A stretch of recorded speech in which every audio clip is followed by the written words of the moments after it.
Figuring out your child's challenges can feel like a mystery, like you yourself need to be a specialist to see what's going on. I was on the PTA at the time, and so I would go to a lot of school events, and I went down, like for the meetings, they have the teachers watch the kids and do some kind of activity. And there was an activity where they like pulled up YouTube to demonstrate some kind of drawing thing, and she just completely lost it. So I was dropping her off, right? She sees the screen. She looks terrified and was like, Mom, I don't feel good. Like, I want to go home. I don't want to be here, blah, blah, blah. And she loves to draw. So I was like, wait, what's going on? Like, you're here with your friends. Like, what's the big deal? Hey, this is Everyone Gets a Juice Box, a show for parents of kids who learn and think differently. I'm Jessica Shaw. Today I'm going to talk to Camila de Onis, who's both a therapist and a mom living in New York City. The older of her two daughters needed someone to understand, to have eyes on her, to figure something out. I love talking to Camila because, as I said, she herself is a therapist, and while she doesn't work with young kids, she has studied human behavior, so she was able to trust her instincts when she saw that maybe she had to call some attention to her child's challenges, even when other people said there was no attention needed. Sometimes one of our kids may be doing mostly fine in school. They might have friends, they might excel academically, maybe even all of the above, but something is still off. Sometimes we're told, oh, it's not that bad, or they just don't meet the criteria. In Camila's case, she knew to trust her gut and started really paying attention to things, whether phobias or doodling, or even things that were incredibly regulating, like swimming. Eventually, Camila got her daughter an evaluation and a diagnosis, but it was a journey to get there. Here's her story.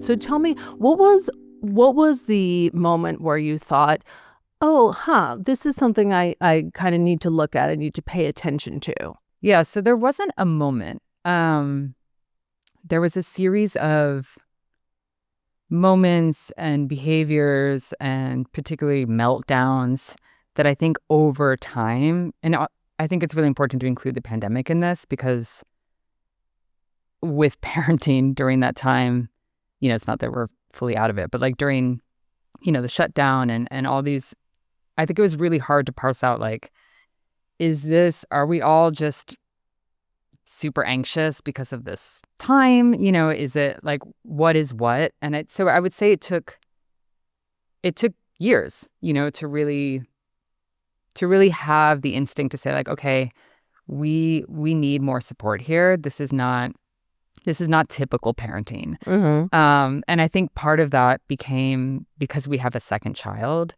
that is neurotypical. There was a lot of, like, I would never want to externally compare them, but inwardly there was a lot of like, oh, wow, all these parenting strategies that I've been trying to do and don't work with my older kid really works with my little one.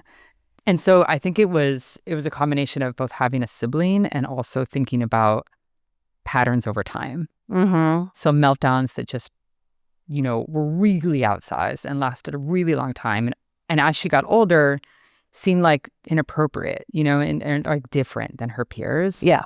And I think internally, in terms of the dysregulation as parents, my reaction was so intense and like, frankly, like rageful at times. Like, why is this so hard? Yeah.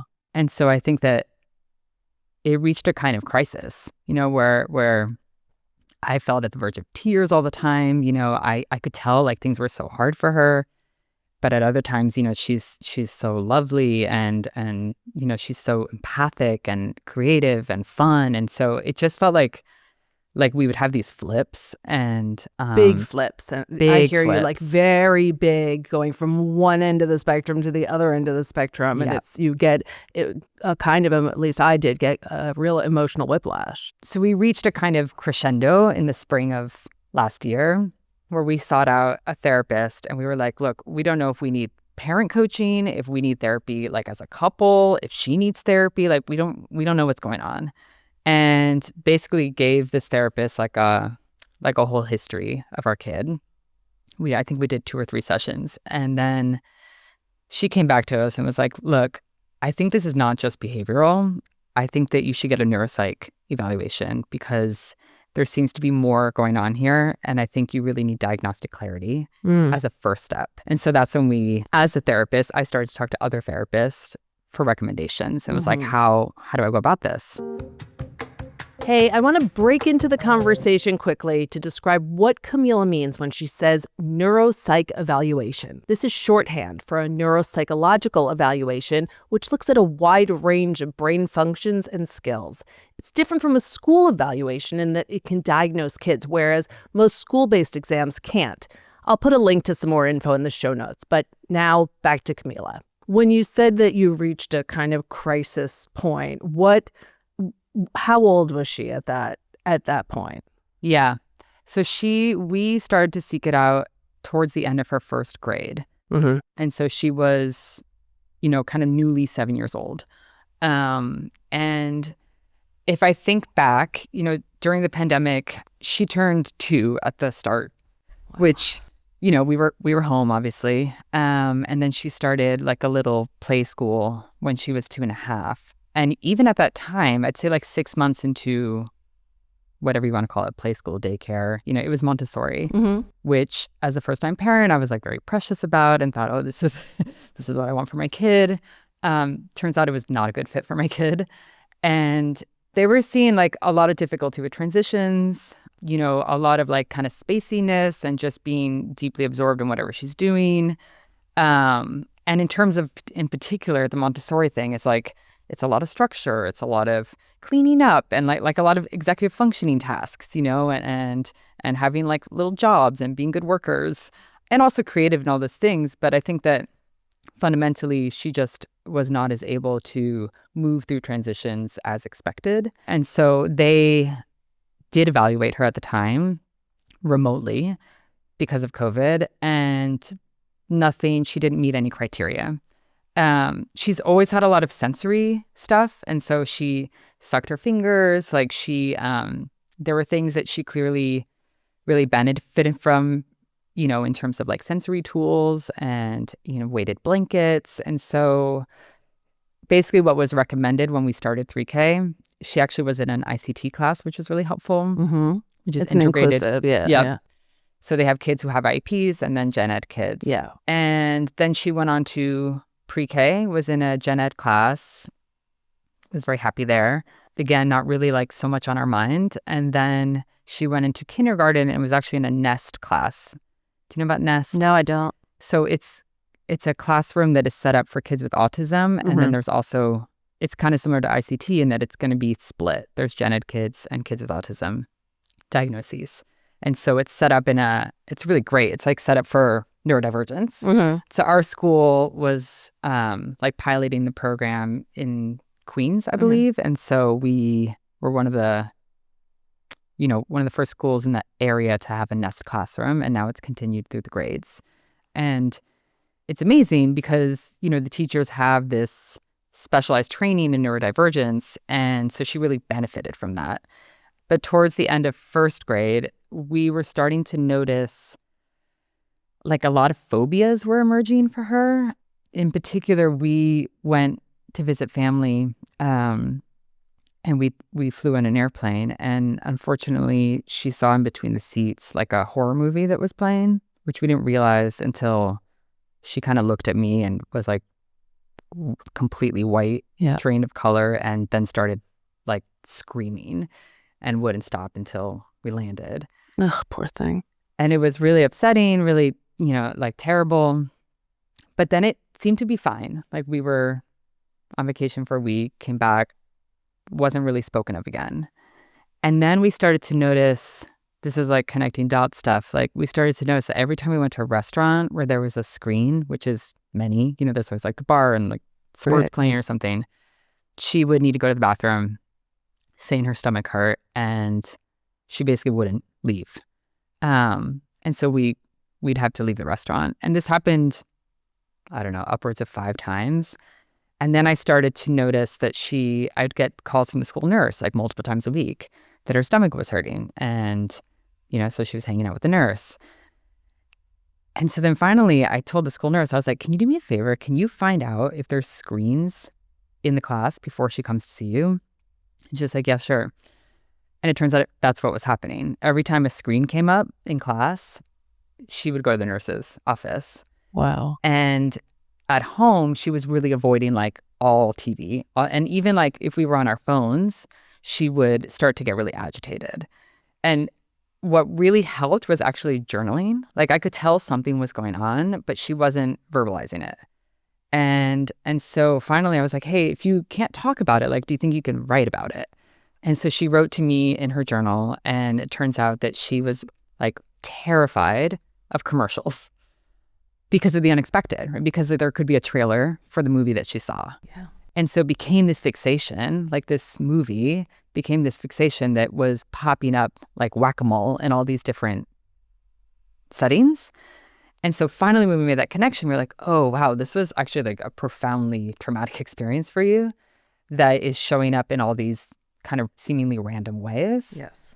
And at the same time, there was also like a lot of behavioral stuff going on at home. Just, she'd be totally fine at school, but then she'd get home and she would be a mess. And she'd be screaming at us. Like she'd be like just completely dysregulated in ways that were confusing.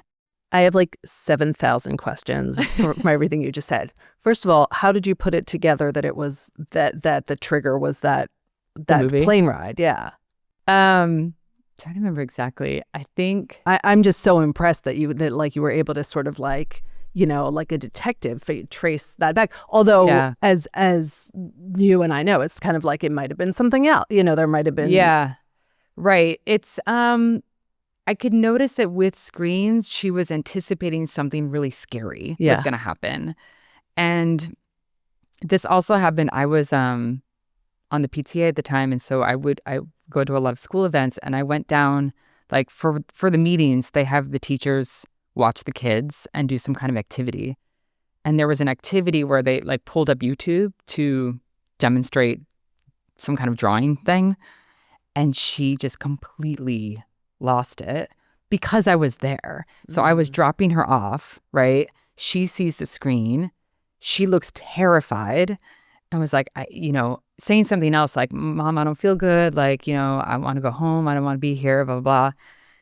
And she loves to draw. So I was like, wait, what's going on? You're going to like learn to draw whatever. Like it just didn't seem, again, as a parent, I was like annoyed, right? Because I was like, I'm going to go to this meeting. Like you're here with your friends. Like what's the big deal?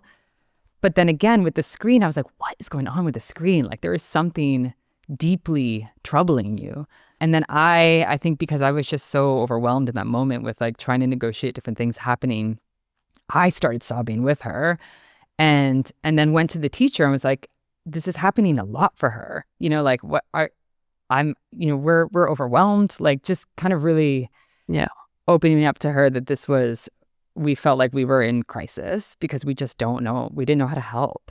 And the teacher, what we set up with the teacher was like, if she says her stomach hurts, it's because she needs space from the screen. And so she was allowed to go into the hallway and read. Right. But it's not going to be like a sustainable intervention, right? Yes. Like it's an avoidance of the thing that scares her. And as a therapist, I'm like, well, we got to expose you to the thing that scares you. Yes. Right. In like manageable ways. Mm-hmm. And so that was kind of the piece around like, as a parent, she needs me to be like her safe person, both me and her dad.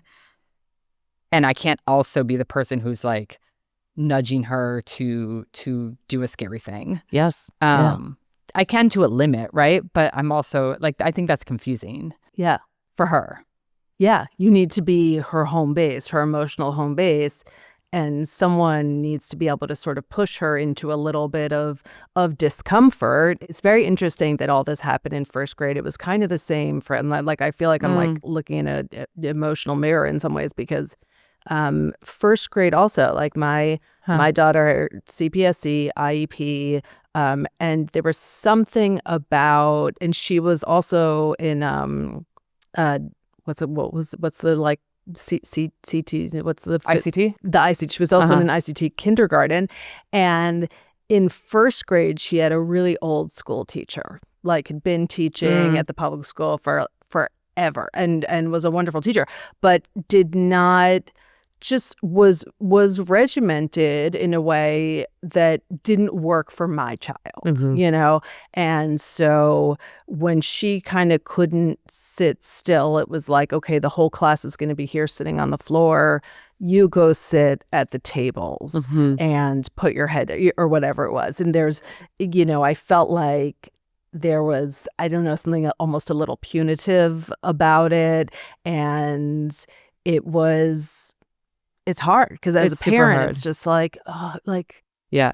I mean, it's frustrating on many levels. As a parent, it's like, oh my gosh, why is my kid the one who can't sit at the, you know, on the floor with everyone? Right. And who's going to help me? I mean, I always felt like, from what I observed, if a kid was very, very, very obviously needed intervention, they got intervention. Right. And if a kid definitely didn't, they definitely didn't. But there was this huge, like, canyon of kids in like on a bubble, you know, in this gray area. Totally. That I always feel like people don't necessarily know how to navigate that and what to advise and so as a parent, I always felt a little bit like, it was like, well, she could be this, but it could be that. And then as you know, kids are young, kids develop at different paces. All kids do. And like, you know, and the fact that sometimes it's like, well, they need to hit this milestone and this milestone, that's not real. Right. So as a parent, you're factoring that in as well. So it's tough. It's really tough. And I think that the punitive piece is important because I think what ends up happening is that kids like this get a lot of negative attention that's not overt or direct necessarily, but it's a lot of like, you know, like put on your shoes, da-da-da, like a lot of repeating of tasks, right, in ways that get more and more irritated and then can turn into a blowout. And then I think with a classroom that's set up more traditionally, you know, I feel for the teacher because she's got so many kids that she has to keep on task, right, and in line. And so you have a kid who's like fidgety and doing a lot of side talk and, you know, pacing the room. Like it's hard to know how to integrate that. And so what was happening for her was we would get feedback like, you know, she does a lot of side talk, like she's whistling all the time. And, you know, then we would ask her about it and whistling helped her to focus. You know, she's a massive doodler. She's constantly doodling. And so everything she has drawings all over it, which, you know, in a traditional classroom, like you can't be writing all over your stuff. It's just how it is. But I'm actually laughing because yesterday I got one of her math tests back and the math test itself looks pretty clean. And then you flip it over and there's like a whole marriage scene. And were you like, as a therapist, I'm totally going to evaluate like what she's drawing about marriage? And yeah, she's very interested in romance right now. But yeah, she's like not into crushes, but into romance. Yes. Sure. I'm curious if you heard this as well, because this was something that always confused and frustrated me. When you said that your daughter would keep it together enough at school and then would come home and have these meltdowns and would be, you know, just like volatile and whatever, people said to me a lot, as long as your kid keeps it together in school, don't worry about anything. If they fall apart at home, that's the best case scenario. You just want, and I always thought that's so interesting that's the perception of people. By the way, people in, you know, authoritative positions at her school would say that to me, and it always kind of confused me. Did you have that as well? We didn't have it so explicitly. It was more when we were seeking the IEP, kind of like, what's going on? Like, why are you concerned? You know, this kid does so well academically. Like, she's so sweet. She's so empathic. She's got friends. Like, what's the problem? And so I think when something is more subtle, and I think there is a gendered piece here too, because a lot of girls with this profile, it goes undetected because they're compensating all the time. And they might not be overtly acting out in the same way that maybe some like hyperactive boys are, right? And so I think that even the behaviors that that might be similar in terms of like a symptom are not deemed similar because of gendered ideas. Yes. And as a therapist too, I'm always like, well, is it across all settings, right? Like, is this behavior across all settings? Like, is it more situational? Like, is this like an interpersonal? Like, so I have my therapist brain on when I'm thinking that too, because yes, she seems to do okay in school, but then clearly is like releasing something when she's home because she's been working so hard at school to be okay. And then by second grade now, which is when we started the neuropsych over the summer, and then it was like wrapping up sort of the beginning of the school year. And this is when some more like very obvious OCD stuff was coming up, where she wasn't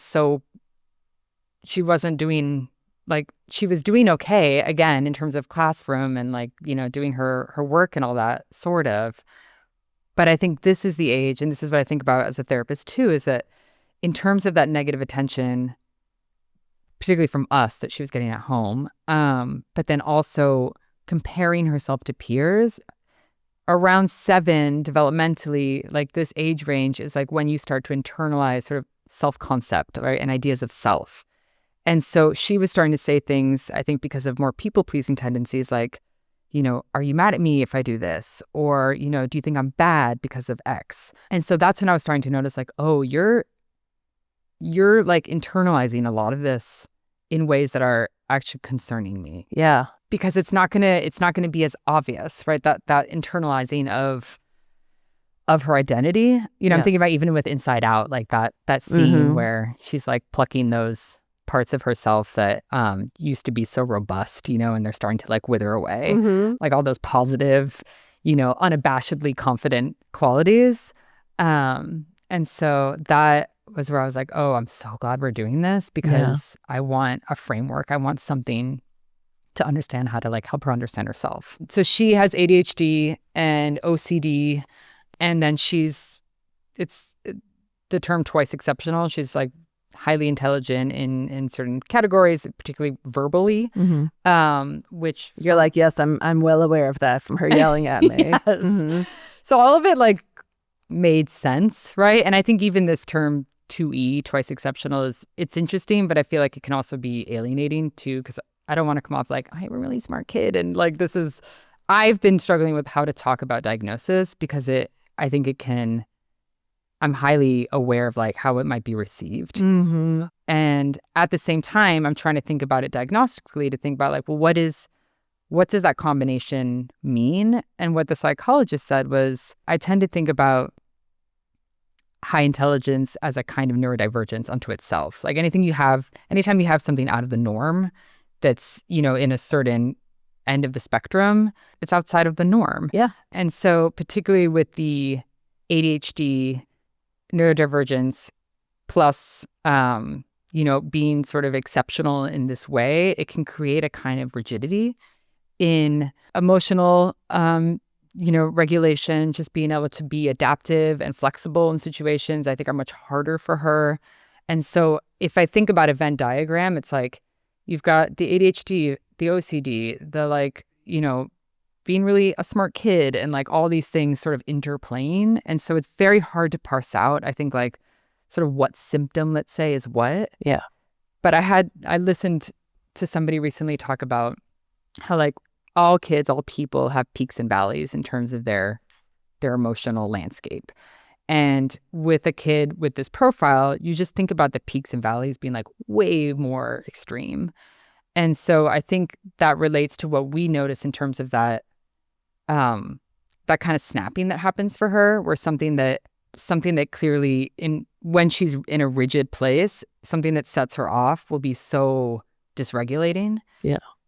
That I think for other kids, they can kind of like see it a little differently, or they can, I noticed with my other kid that like when she's really upset, she may have a big tantrum, but then we can process it and be like, this is why I was mad, or this is why I said no to this. And she's like, oh, yeah, there's like a kind of come down that feels different. Yes. Whereas with my older kid, that come down might come like 2 days later, where she's like, hey, sorry about that thing that happened. Yeah. And as a therapist, I'm always like, let's process this, right? But it's too much. It's too much to process. In the moment. But also even kind of later, because I think that with a kid like her, it's like this thing, processing has to happen. It's like that typical like teen, it's like you have the best conversations when you're driving, or you're walking. Totally. It's like it has to happen like on the side. It usually by me talking about myself, like with OCD, I told her that I really struggled with OCD. And so I gave her examples of like my own ruminative thinking and rituals. And she was like, oh, like super interested, because that's who she is. She's like very deeply interested in other people and very attuned. And so she was listening and like, oh, like you feel that way? Like, and so then we started to talk about intrusive thoughts as like a kind of monster, and we like named it and drew it. And so there was a lot of like trying to conceptualize this experience that is like very, it really like, it throws her off during the day. And so when you think about ADHD and inattention, so she's also, her ADHD is combined type, which means there's inattention and hyperactivity. And so, how do you know when she's sort of like spacey? Is it because she's actually having these intrusive thoughts? Or is it because she's like just not paying attention, or she's absorbed in something else? So again, with that Venn diagram, it's like, it's hard to know what's what. And that's part of our ongoing work, is to like have that framework and know how to support her. Yeah. So you basically, the evaluator, the psychologist who did the neuropsych, gave the two of you these are her diagnoses. Yeah. And, it's basically like, hey, let me tell you about your brain. Yeah. And like what I learned in, hanging out with you. And I noticed I was nearby when it was happening. It was like on the computer. And I noticed that for my daughter, she was like really filling in all of the, if she says something like, if the psychologist says something like, it might be hard to like sit still in your chair in class. And then my daughter would kind of elaborate on that for her. And so I started to notice like what the benefit of a therapist would be, frankly, for her to like talk about her experience in ways that she's not going to tell me about. Yeah. Or she might randomly tell me about, but she's like interested and excited to tell her about it. And this is where I started to also connect back to the school nurse, because I talked to my daughter recently and I was like, I've noticed I don't get the calls from the nurse anymore, but then my daughter will just mention how she was in the nurse's office like quite a lot. I'm like, so what's going on? In the nurse's office, are you just hanging out? And she's like, oh, I hit my knee, or, some random ailment. And I was like, oh, it sounds kind of nice to be in the nurse's office. And she's like, well, yeah, I got a snack. And like, I just talk. Yeah. And so that was like, this is in terms of next steps, I think, I was joking with my friend, it's kind of like having a baby and, you leave the hospital and they're like, go forth. It's like, we have this diagnosis. And I'm like, okay, now what? What do we do now? Yeah. When you read and met with a therapist with about her diagnosis, what was that like for you? It was kind of, it wasn't as profound. Like, I think it was kind of like, oh yeah, that makes sense. Yeah. I think it was validating. It was,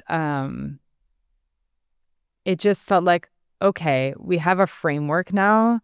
We have a bit of a roadmap to say this is what is going on for her. It helps me to understand diagnostically what's going on with her, but also in terms of like her life, to think about what ADHD means and, how that might interplay with friendships and how that might interplay with eating in particular. So something that, we've noticed is she's really stimulation seeking. And so she's like constantly taking from the salt jar and the sugar jar and just like, but has a hard time to like sit down for meals. And part of this is sensory, part of it is probably the ADHD. And so it's always kind of investigating like, what is it that's happening for her? But I think that there's still so much more to know and figure out. Like, I think we're very much still in the phase of like, what are the interventions that are best for her, But too, and in terms of like the takeaways from the psychologist, one of the things that she brought up in terms of what helps her and this is something that we realized over time too, is swimming, water. So she's the most regulated she ever is when she's in water. She's like a siren to water. Like it's this deeply elemental, like it's literally this pull. Like if she sees water, she needs to be in it. Always. Did you figure that out when she was much younger? We knew she liked it. Yeah. And then we put her in swim classes and couldn't really tell then. But then when we would go to visit family where there's a pool, she would be in the pool literally 7 to 7. Just could live in the pool. The ocean too, like any body of water. Yeah. So happy, and like really like chill, So things that I would notice is if she has access to water and she's in that zone enough, things that normally would set her off, she'd be like, okay, mama. Just so much more capacity to navigate situations that I think would normally, irritate her or just make her uncomfortable. And it's the sensory. I mean, it's the sensory piece. Swimming. Yeah. My kids had that too. Like just the sensory piece of being in water is very regulating probably to everyone's brain. Yeah. Yeah. Maybe especially so to. Yeah. So that was a big one. And I asked her about it too. I said, what's up with water? Like, what do you like so much about it? And she said something that was really, this is actually before we went through the neuropsych. And she goes, I feel calm and safe in water. And I was like, so what about when you're not in water? And she goes, it feels like I'm constantly doing cartwheels. Which, like, that's everything, right? Yes. That was Camila de Onis, mom, therapist, complete and total detective. It's so hard to watch your kid experience things in a way that can be upsetting to them and not know how to best help them. And it's such a tremendous relief when you watch your kid experience things that can be so regulating for them. It's a long and winding road, this parenting thing, and sometimes we detour, sometimes we stop short, sometimes we ask for directions. Now we have a bit of a roadmap. It doesn't mean there won't be bumps ahead or that things won't break down. Hey, it might mean it's time to just set life on cruise control and enjoy the ride. Just remember, there are other parents on the ride with you. See you there.